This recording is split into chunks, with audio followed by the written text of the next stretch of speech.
Hey, night, evening. I'm here, as promised, a little late.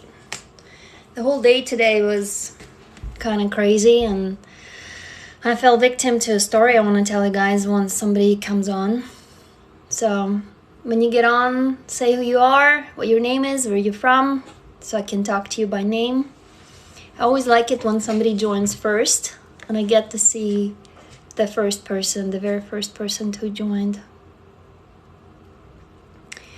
So, oh hey Gaga, Hill, what? I don't know, just tell me your name, tell me where you're from.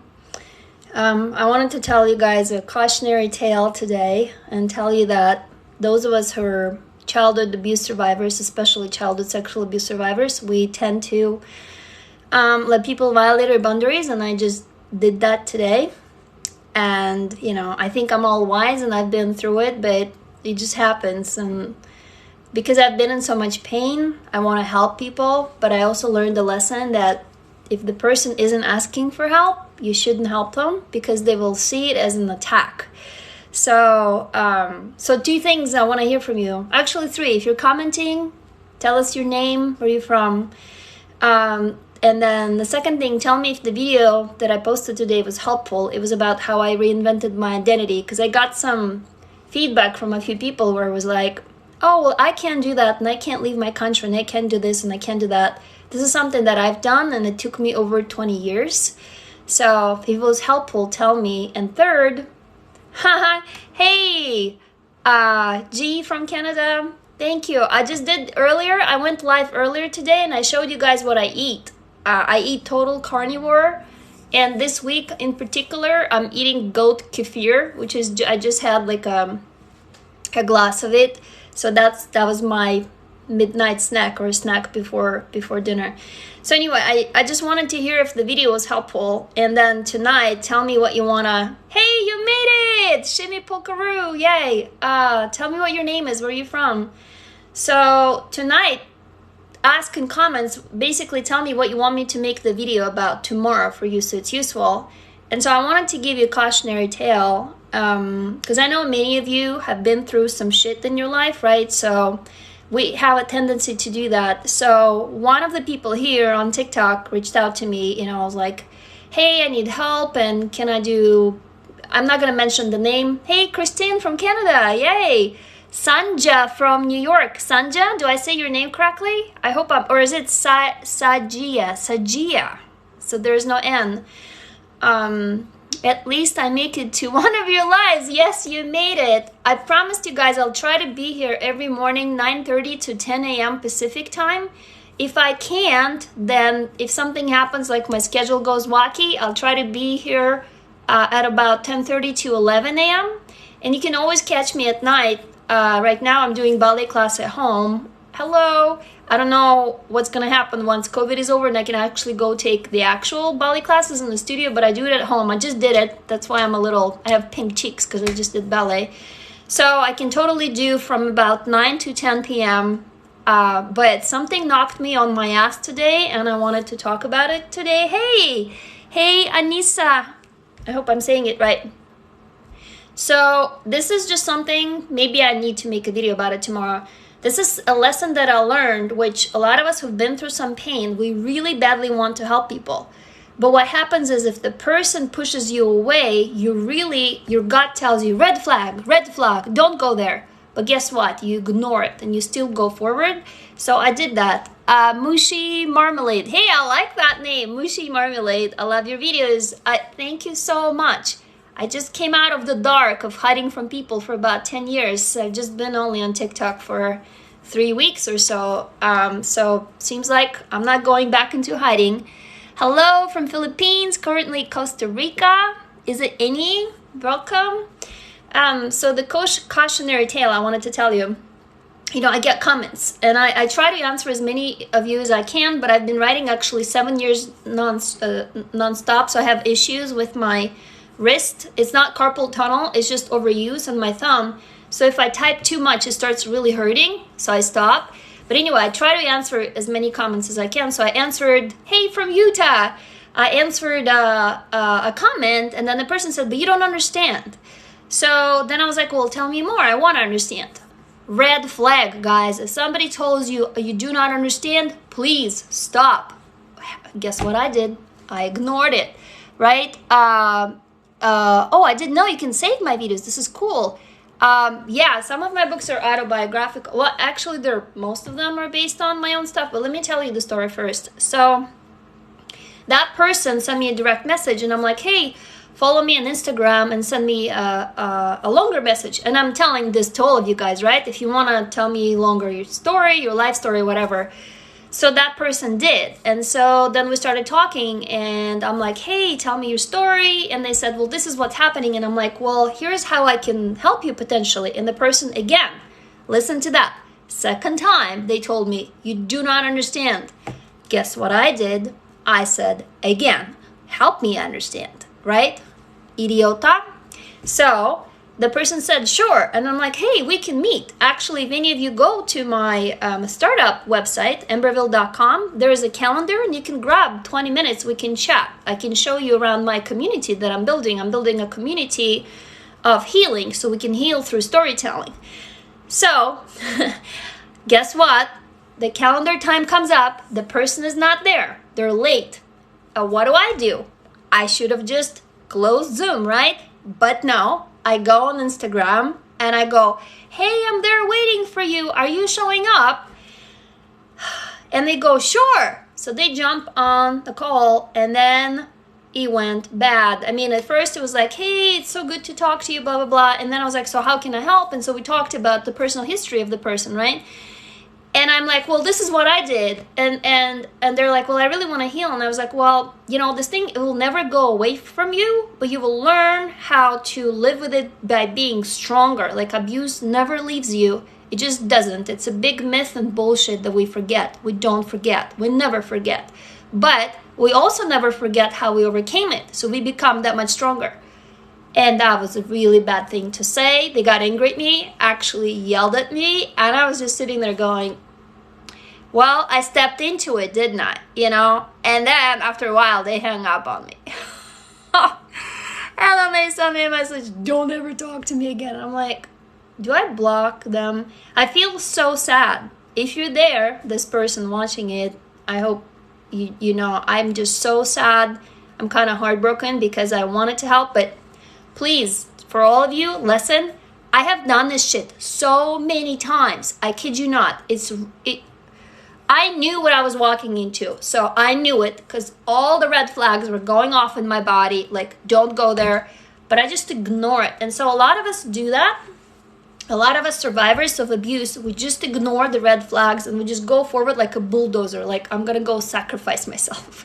So I'm just telling you this cautionary tale to tell you, we get, you know, we do fuck ups every day. Like, every single time I think, well, I'm so wise. I've been through all this shit and I know how to do better. And smack, I'll do something. I'm like, oh my God, why did I do this again? So this is one reason why I wasn't public for many, many years, because I was just like, I'm done with people. Like, I don't want to. But you being here, you're supporting me. Thank you so much, because you're giving me courage to actually talk about this shit. Thank you. Yeah, so here's what happens with people like that. It was not their fault, okay? It was not the person's fault. It's when you're in a place where you're really badly hurting, any help that you didn't ask for, it comes as an attack. So everything I did, that person perceived as an attack. Do you see? So you just have to recognize when somebody's not asking for help. I know how you feel. You look, you go, oh my God, if only I could tell you to do this thing. If only I could. But trust me, it's going to go worse. Like, it will be worse than you think it's going to be. So if you're ever in this situation, send me a message, tell me, and I'm like, I'll hold your hand. You're not alone. Because apparently, I just fucked up today. So anyways, I wanted to share it with you. I know you asked me about my books, right? So I got them all prepped here, because every time you ask and I forget because they're in my closet. They're all sort of biographical in a way. So this one is kind of like about my childhood adolescence. I lived in Germany for 4 years. So this is about a girl who is 13 with a talking dog. they're in the rose garden, a rose garden that eats people. It's kind of like Sherlock Holmes and Watson story. It's my bestseller. At least most people like it. Even kids from 8 years and up can read it. But you can see the metaphors underneath. This girl is like on ADD meds, ADHD meds, blah, blah, blah. So that was kind of like sort of me as a kid. This is me sort of as a teenager. This is about a teenager who commits suicide. So, siren suicide. So I was 15 or 16 when I really wanted to die. This was actually the first book that I've written. This one, it's funny you're asking it. Shit, they are autobiographical. This one is me being a teen mom and homeless. I got pregnant. Nope, I'm not a therapist. I'm just a fellow childhood sexual abuse survivor who just had to somehow heal while being broke, single mom, alone, no job, no medical insurance, so no money for therapists or anything. So I started writing books, which is not in my first language, but that's what saved me. So this one is about me. When I was 16, I got pregnant, and I gave birth to my daughter when I was 18, and I had to run away from home. So this is about a homeless teen mom, and it's magical. Like, there's creepy animals and stuff, and all of my stuff is magical realism, dark fantasy. And this is the final book that I just published. This one is about an adult girl. She's in her 20s. Wow, you guys, I'm going actually chronologically. So she's in her 20s, and she fights with her father, who sexually abuses her. Am I Polish? No, I'm not Polish. I'm Russian. Oh, this is so cool. Wait, no, it's not going to give me 2 years to give birth to my daughter. I was 17 when I was pregnant, and I turned 18 when I gave birth to her. Hold on. Oh, I see. So anyway, I'll explore the Q&A later. You said where you can buy it. If you want to, you can, if you want all your money to go to me, you can go to my site. It's KseniaAnsky.com. A bunch of you already bought a bunch of my books. Thank you so much. You guys have no idea. I'm putting all my money into my startup. I'm not paying myself right now. So literally that money that came in, a bunch of you bought so many books. I'm like, yes, I have food money. Like, it's awesome. I mean, my boyfriend, Royce, who maybe you met when I did my food thing earlier, I did a live on what I eat. So he's covering the rent and the food, but I used to contribute to her home budget, and I can't at the moment. So this is awesome. Thank you. How many books I've written? 10 books so far. Of them 8 are novels. 2 are like really thin books about Twitter, from tweets about inspiration. If you go to my site, you can see them all. So anyway, so you can buy them there. But they're more expensive, and I will sign them to you. You can buy them cheaper on Amazon, or if you don't have money, you can go download the ebooks for free on my site. You can just click on the book, download, and get it for free. Because I trust you, I believe you that one day when you do have money, you'll maybe go and support an artist or do something awesome. Oh, Gossip Girl says, how do I love myself? You know, you begin by loving your inner child. So this is, wait, Mushi Marblet says, oh my God, no way. No way what? Okay, but I need your skincare routine. Okay, so I actually have no skincare routine. Just don't kill me. I wash my face with a little bit of soap at night. And then I used to use Nivea cream. I tried all creams and everything just was awful for my skin. So I have like the blue bucket of Nivea, you know, the blue at night, and the white for the morning. But I'm ditching all that, and I'm using, I just bought the cream just made of beef tallow. I can send you the link, or once it arrives here, I can show it to you. But basically, I don't use anything that has any chemicals in it at all. So that was the only one that I found. But it's not so much the skin routine, guys. It's what I'm eating. I switched to complete carnivore. If you want to know about how to eat carnivore, read the book that's called Carnivore Code. The Carnivore Code. It's not my book, but it's the book that I've read. And I've read a lot about paleo and keto and all of that stuff. I wish you could buy your books. Sure, you can buy my books. Use them as a door stopper. You don't have to read them. You know, well, anyway, so that was the cautionary tale that I wanted to tell you about helping people when they don't want to help, when they don't want your help. And I feel kind of devastated that I stepped into it, but fuck, idiot. Oh, cool. Yeah, if you got, oh, you read it already? Oh my God, you read Tube? Yeah, Tube is the only one that's not available for free because my readers, they were pissed off at me. They're like, dude, you gotta stop giving your books away for free. So it's the first book that I'm not offering for free, but the rest of them you can download, the ebooks. Yeah, so, but anyway, first of all, tell me, was that video helpful? It is disturbing. Most of my books are really disturbing and they're triggering, so thank you. Wow, you read it, huh? Thank you for reading it. It is really, okay, it took me 5 years to write this. 5 years and a million discarded words because I just couldn't get the right story out, because basically it's like a novel about incest. You know, it's like, how do you write about this so people will swallow it? Because it's just yucky. We don't know how to talk about it in the society, so I had to wrap it in metaphors. Hopefully the metaphors went through. Q Solid Digital, I forgot your name. I don't know if you already told me your name. Long Journey. Yeah, there was a horrible story attached to it too. I won the Amtrak residency. Do you know the Amtrak, the company, train company? So 16,000 writers. Oh, hey, Alyssa, thank you so much for reading Tube. So 16,000 writers applied for to go on the train to win the ride so they could write a book on the train. And I won. I was one of the 24 winners, and I was just shocked because I've never... Yeah, you can find all of my books on Amazon. If you just type in Ksenia Ansky, my name, you should be able to find me. Sometimes Amazon is funky because I self-publish. So if you type in Ksenia Ansky and then Rosehead, one of my books, it will come up. This one. Anyway, this one. So just type in this and then my name in Amazon. You should be able to find it. Anyway, fuck. You guys are watching me again disassociating. I was just telling you something and I forgot. What was it I was telling you something? My zodiac sign, I'm in Aquarius. I was born on February 6th. But I was telling you something. I forgot.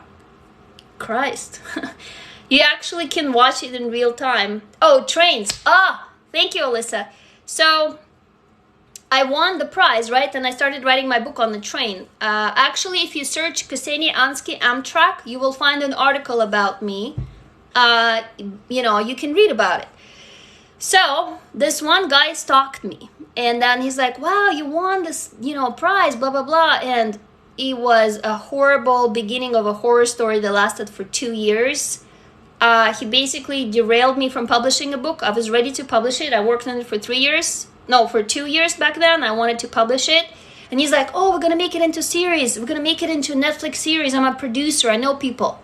Red flag, right? There was like no information about him online. I didn't get that. Oh, shut up, Siri. I don't know why it started talking.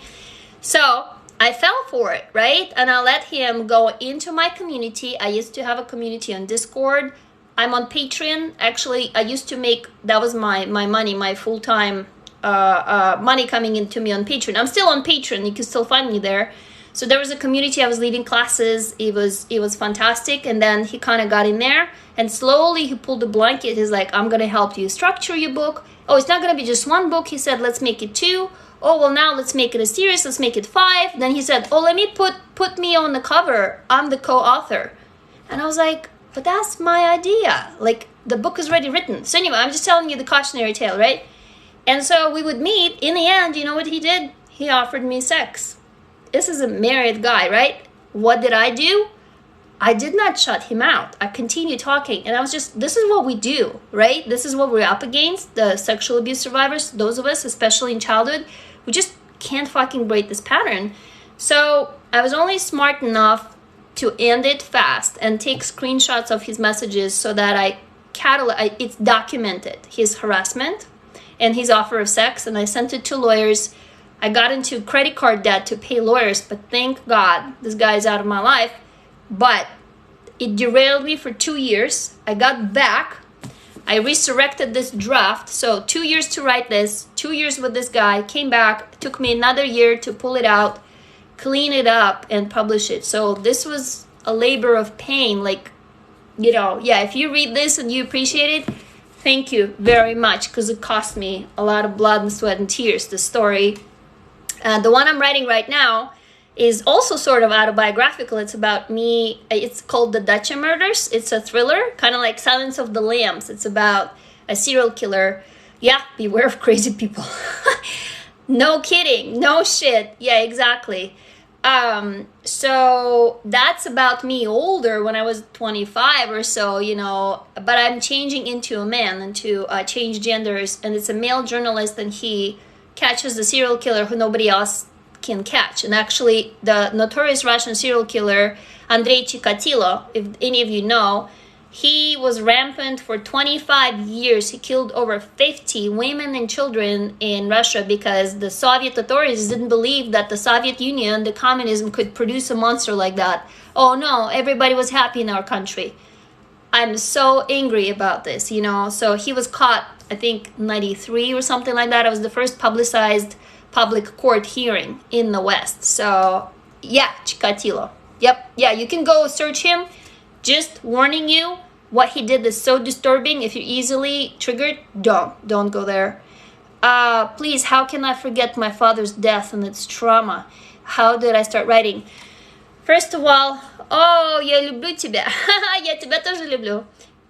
First of all,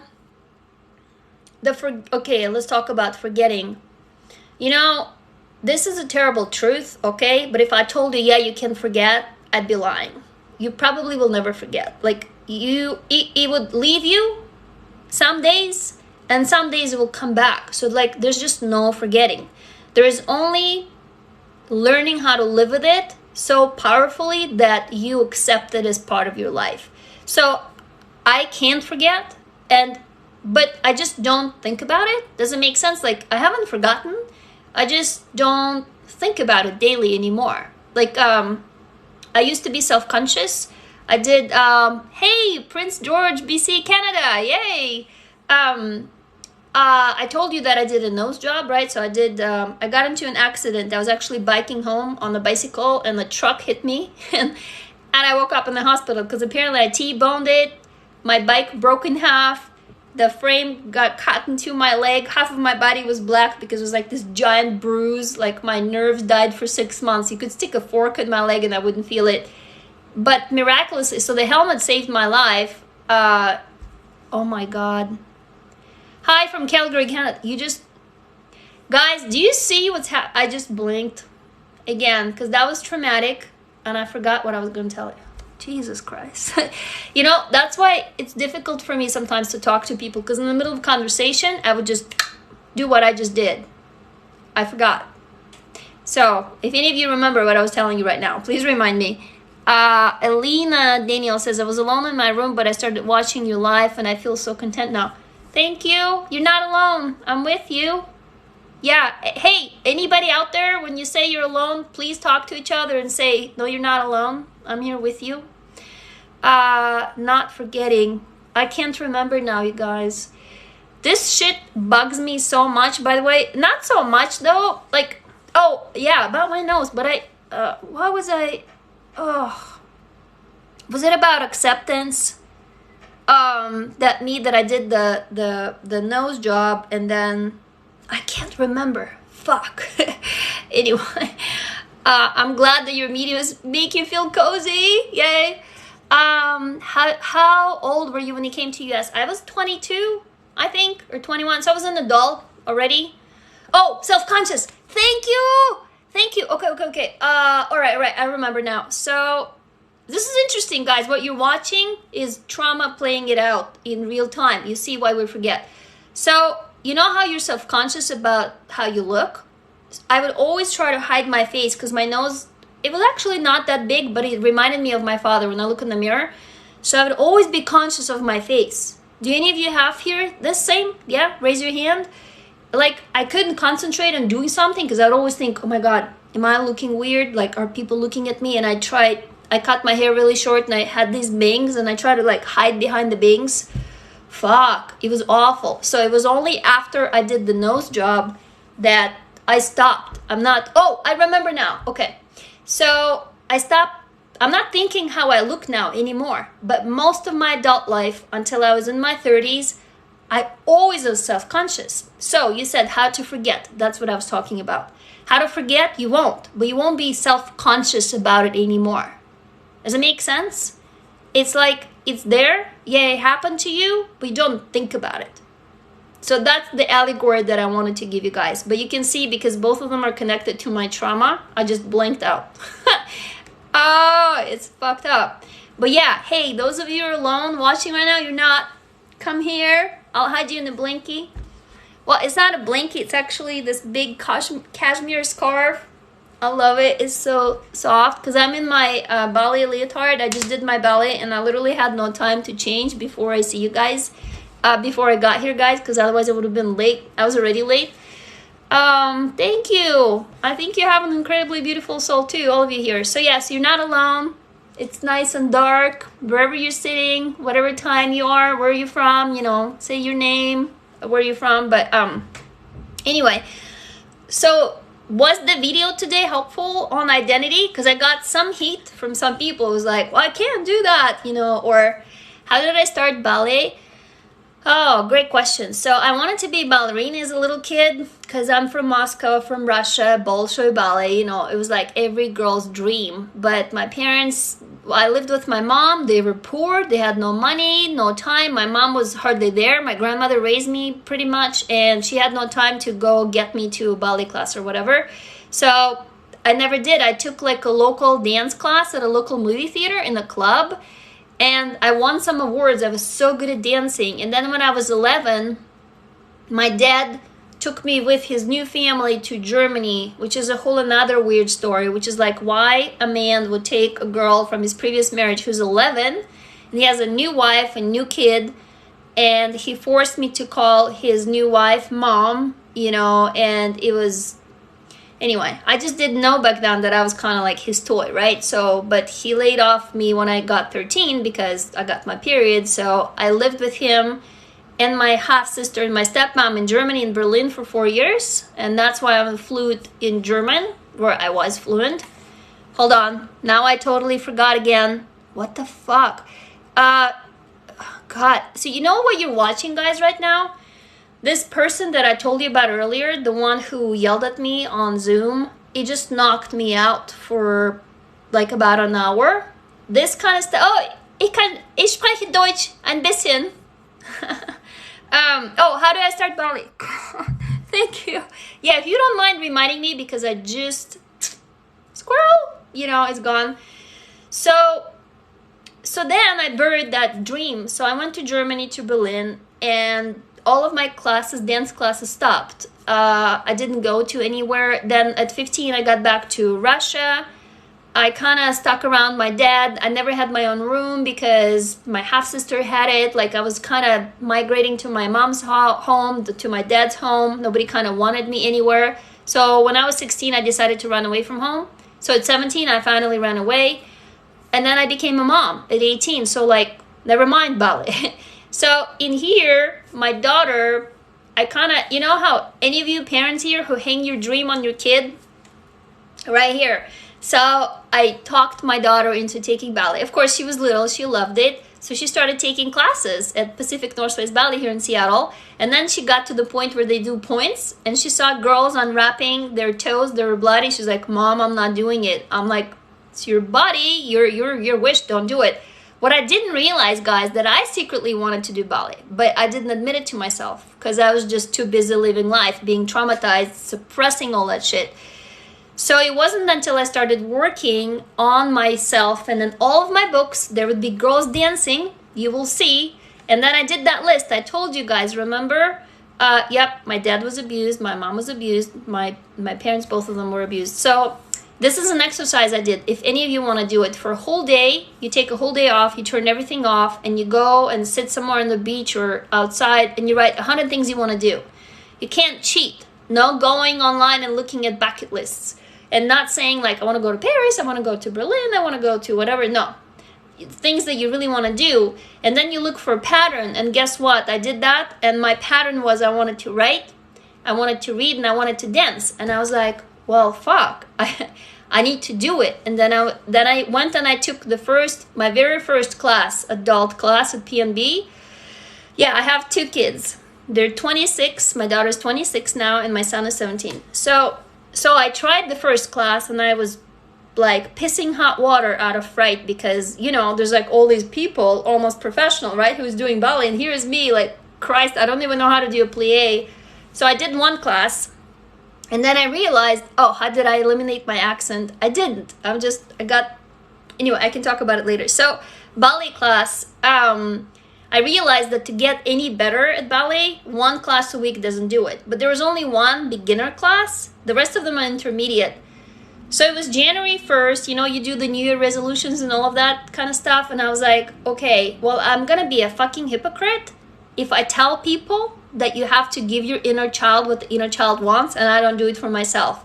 So I closed my eyes and I bought a class card for 20 classes, and I went into intermediate. And I was so scared.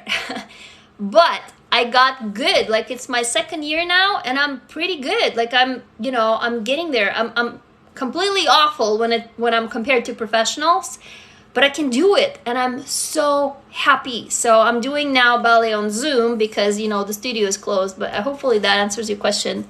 I have a question about about one post about trauma. I don't know how to take it out of your body. It needs some help to get rid of your accent. Oh, yeah. Okay, so accents, I don't know. I just have a musical ear, I guess. I didn't specifically work to get rid of my accent. I would just listen to people and try to copy. Yes, thank you. Thank you. Ballet really, my inner girl, she loves it. And she's just radiant when she does it. You know, like I can sense it. And I know I suck. Like, my turnout is bad. I mean, you know, when in your 40s you start ballet, like you haven't been doing it since you were a kid, right? But it's okay. It's not like terrible. And I'm like, fuck it, I don't care. I just enjoy it very much.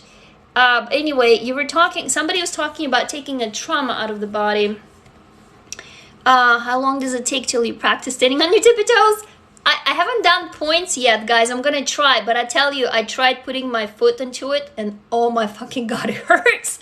I don't know if I want to do it. I actually like it that I didn't do ballet since I was a kid because, you know, if you look at the ballerina's toes, they're pretty fucked up. So I don't know. Maybe it's a good thing I never did it. How to take trauma out of your body? That's a long conversation. If you wanted to begin the way I began, is I began writing it out. Literally writing what happened to me into a story. Oh, you wanted to be a classical dancer too, and you're almost 40, you've never done it. Hey, you can do it. I started 2 years ago, and I'm 45 now. So I started when I was 43. There you go, sister. Gotta do it. Yeah, how to take it. Okay, so if you guys want to, we can talk about taking the trauma out of your body. But basically, what is happening with you is that you need to write it into a story that has beginning, middle, and end. Right? And when it's in your body, it doesn't have beginning, middle, and end. That's why it's always in the now. Do you follow? If you take it out, you can put it in the past. But until you start talking about it story-wise, it's just going to sit there because it has no beginning, middle, and end. So, yeah, interesting how your mind blocks it out, right? You can watch it in real time too. It's weird. So it's kind of like a longer discussion. Maybe we can start tomorrow because, you know, I'm going to go for another 10 minutes and wrap it up. I wanted to ask you guys, which video do you want me to make tomorrow? Because last night you wanted me to make about reinventing myself. I made that this morning. Hopefully it was helpful. I realized I'm so lucky about many things that were in my life that allowed me to leave my country. Literally, it was nearly impossible to leave Russia for US. I really got lucky. So I know that a lot of what I'm telling, it seems like it's impossible, but I'm not telling it to you to say like, look at me, I did it. And I'm just sharing, hopefully to inspire you that you can do it too. I don't know exactly what it would be for you, but you can do it. How did I start my healing journey? Oh, and somebody asked me how I started writing. That was a very scary story. Oh God. Oh God. I started because I started having panic attacks. So I went back to Russia because my half-sister was getting married, and I saw my father. I haven't seen him in like 3 or 4 years, and he just started bashing her in front of her fiance. Her fiance was Austrian, so he didn't understand Russian, and he would just say all this nasty stuff. And I, for the first time, spoke back to him. I've never done it before in my life, but this distance coming from a different country, I haven't seen him for many years, I just kind of wasn't scared, and he was in shock. I have never spoken back to him. So do you know how bullies behave? Bullies are actually cowards, right? So he came up to me and he said, "Oh, well, why are you so angry with me? Papa loves you." And then he kissed the top of my head. And little did I know that that was a trigger. So when I came back from from Russia to US, I started having panic attacks because I remembered that when he abused me, when he hurt me and I would cry, he would say, "Why are you crying?" And he would kiss the top of my head. So, "I love you," which is so fucked up. And I actually don't remember the instance of it, like not with my eyes. I just remember the feeling of it. And so it was horrible. I had a panic attack upon panic attack. Like twice people had to call 911 on me because I was in a public place and I couldn't breathe.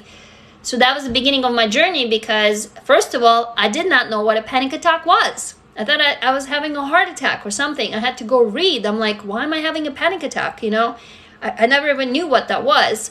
And so that forced me to begin digging because I was very sick. So that was the beginning of my journey. And then when I started seeing multiple therapists who tried to help me what was going on with me, nobody could help me except the child therapist, where she would work with children and they would work through drama. Like they would show what happened to them because whatever happened to them was so horrific that they had no words for it.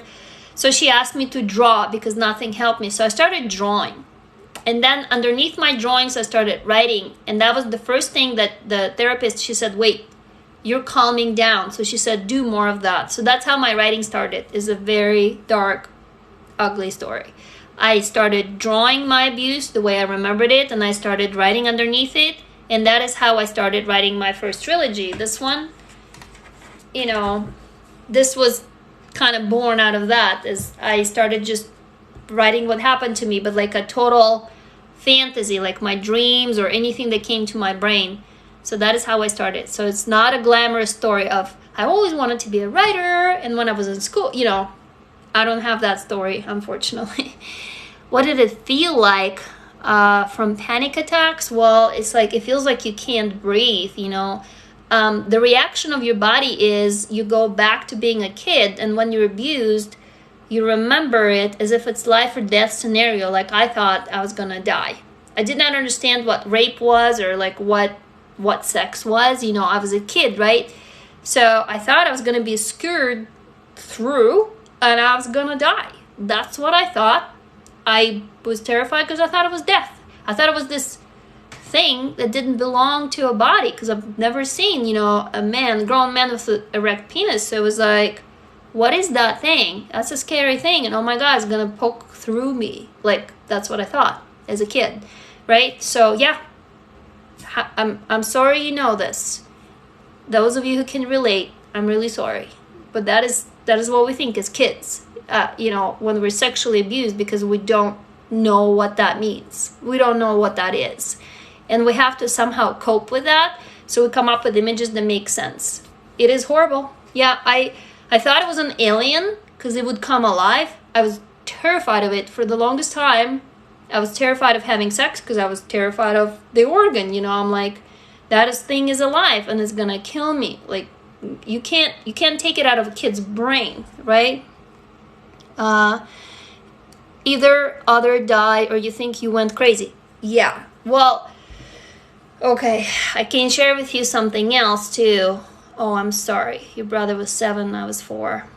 God, this is just fucked up. You know, when it happens like this when you're a kid, usually the kids don't do it themselves. It's because some adult did it to them. They just repeat the behavior. I'm sorry. I'm really sorry, Mallory. That means that somebody did it to him. You know, because when you're 7, you don't just learn the shit. So for me,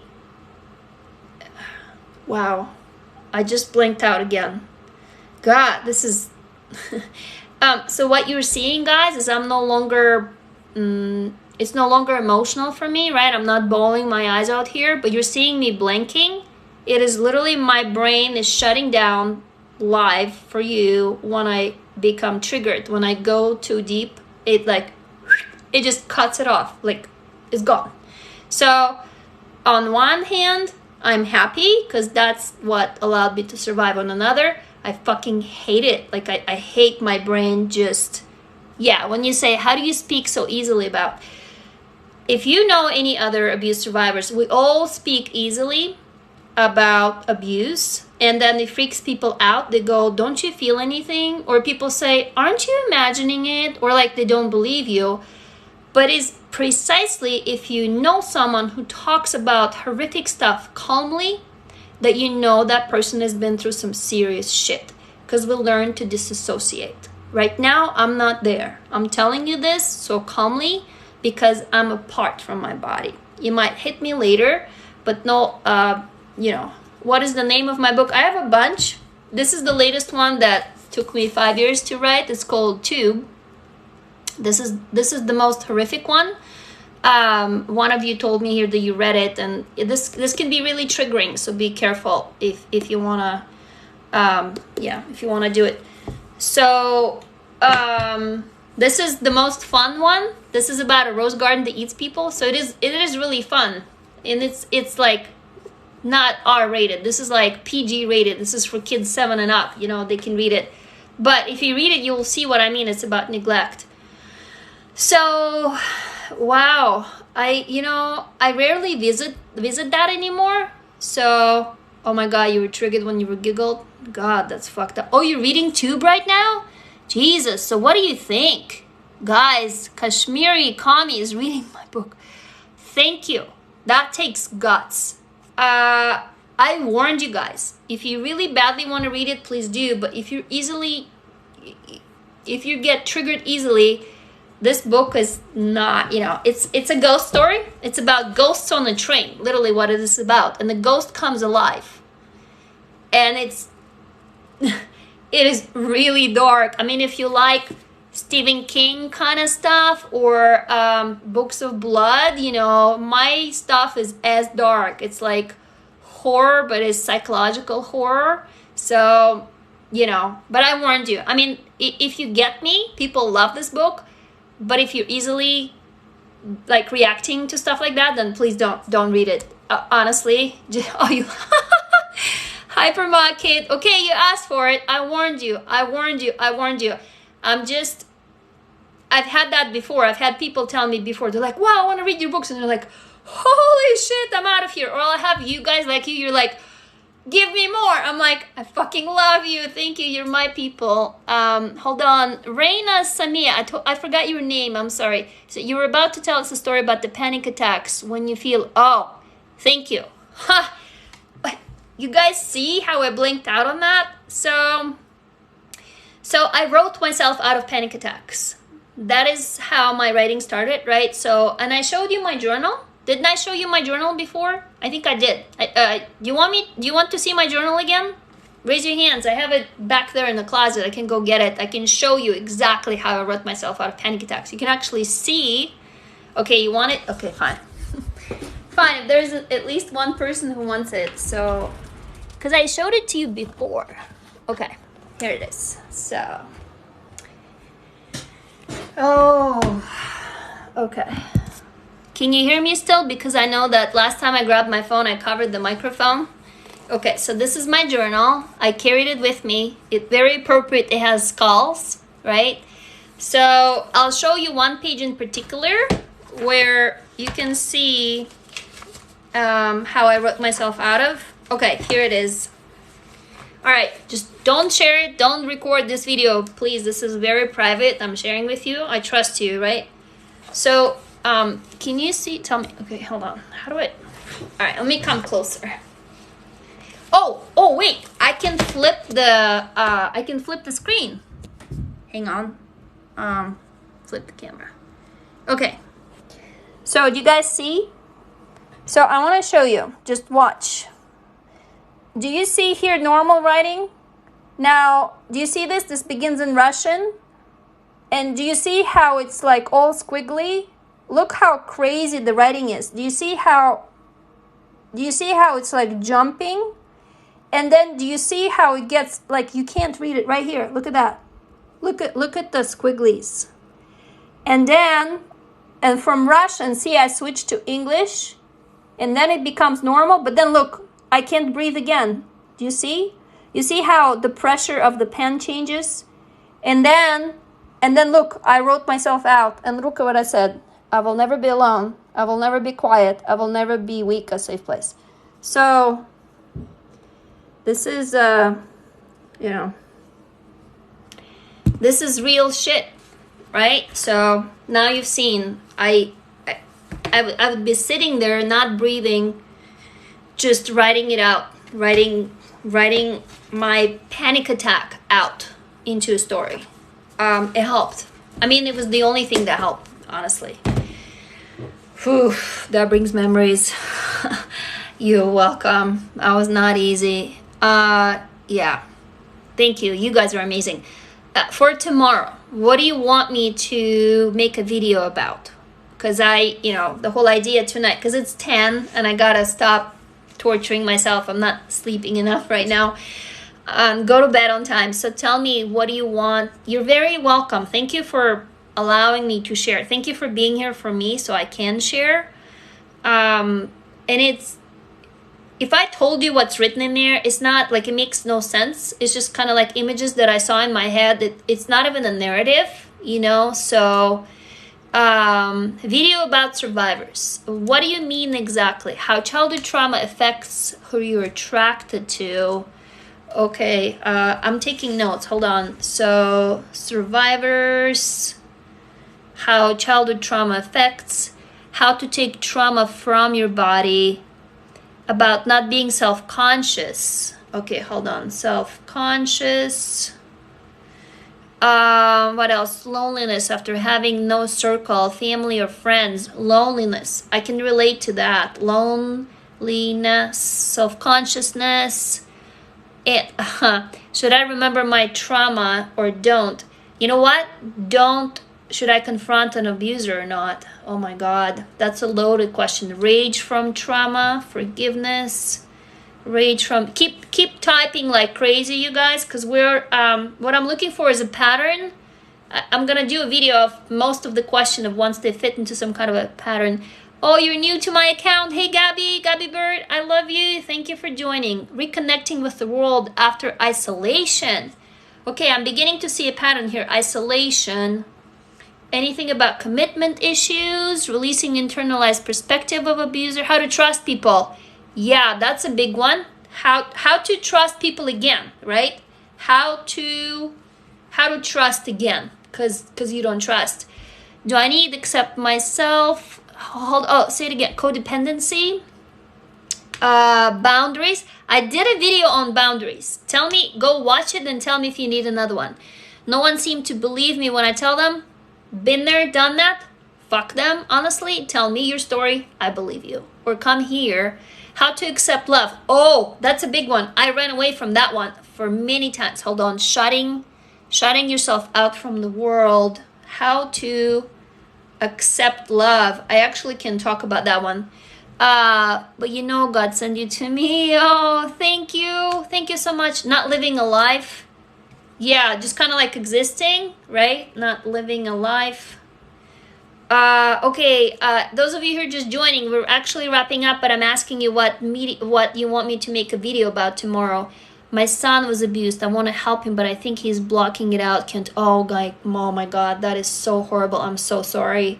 I'm a mom, and I protected my kids like a lioness, I was ready to like kill anyone who would touch my kids because of what I've been. My daughter can tell you a story. We once walked in California on the sidewalk, like right on the beach, and she is really striking blonde from her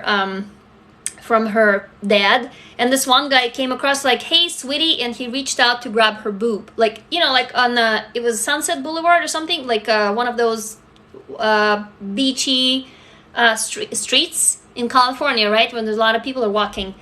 So I blacked out. My daughter told me that I turned around and I'm like, "You fucking come up here, you. And I got into his face. I'm like, I'm gonna kill you. I'm gonna rip your balls. I'm gonna rip off your dick and I will shove it in your mouth and I will make you eat it. If you touch my daughter, I will kill you. And she said that this guy just stood there going like, ah.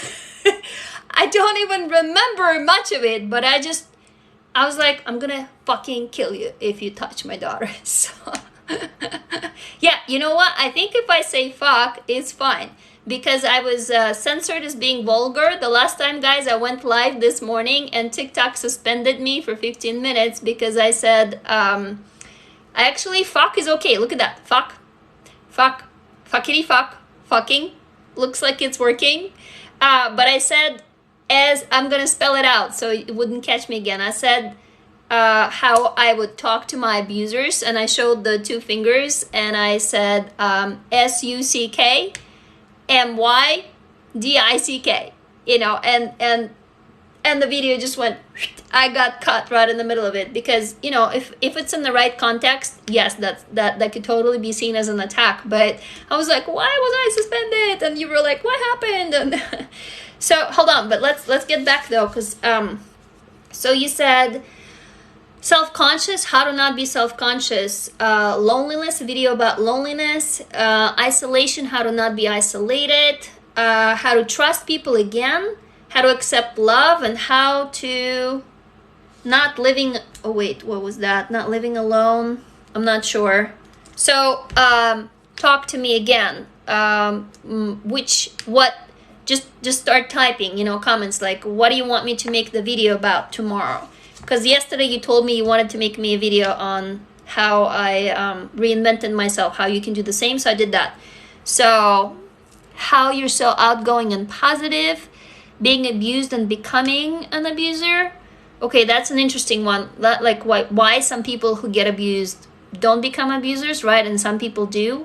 What else? Those of you who are just joining, we're about to wrap up. I'm asking everybody, what do you want me to make the video about tomorrow? Because every night we have a live stream and I'm a little bit over time. So I heard a lot about loneliness. Are we all in agreement? Should we explore that in the video tomorrow? Loneliness and isolation. How can I draw out my son without pushing him hard? Deep-rooted abandonment issues. So abandonment.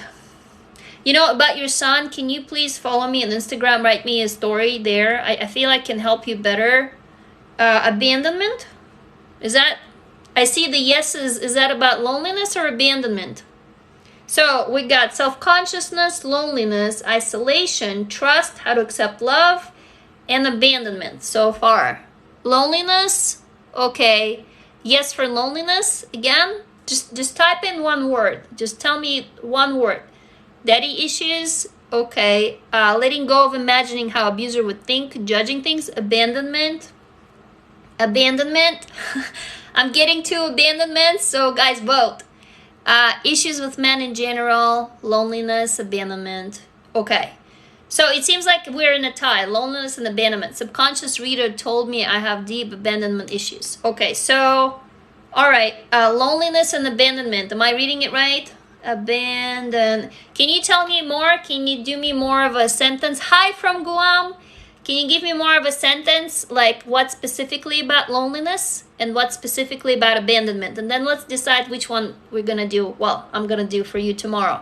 So loneliness, is it like how to get out of loneliness or isolation? And abandonment, how to deal with abandonment, or how to like what? Give it to me in a sentence with how. How loneliness and then how abandonment, you know, and then, or if you can't decide, guys, I'll decide tomorrow. But I really wanted your input on that so that, you know, it can be useful. So I don't just like do some random video. I have a bunch of stories I can share, but I find it that if I ask you, it's actually more helpful. Fear of everyone being the same as someone who's abused and abandoned you. Oh, so fear of abandonment? Is that it? So kind of fear of abandonment. Oh, you're a sweet person too. I think so. Fear of abandonment. Fear of abandonment. That kind of ties into trust, right? Fear of abandonment, fear of loneliness. How to get alive. Having no family, friends, hobbies, or not even the house shutting out the world. Right, how to return. I actually was hiding from life for 10 years. So how to, you know, how to leave loneliness, I get, right? How to not be lonely anymore. Not letting anyone in because you fear they will hurt you. Emotional abandonment in your childhood. No one knew my sadness back then. I got bullied.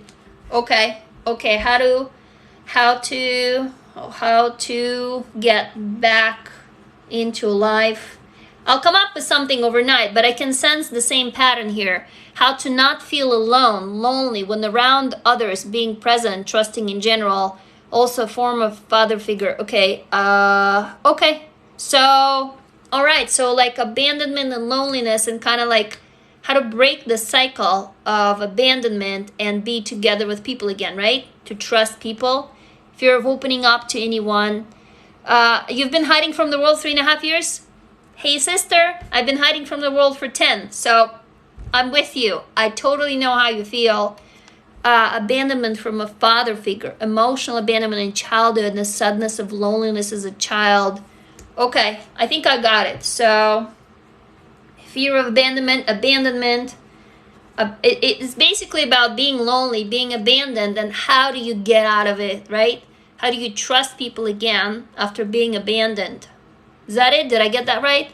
Are you doing very beautiful things? Oh, thank you. Thank you, Bridget. I'm just asking everybody, what do you want the video to be about tomorrow? And seems like, because every night we have a theme that bubbles up. So like last night, the theme of new identity bubbled up. The night before it was, what was it about? I can't remember. It was something. So this night, it seems like the theme is loneliness, abandonment, loneliness after having absolutely no one. Yeah.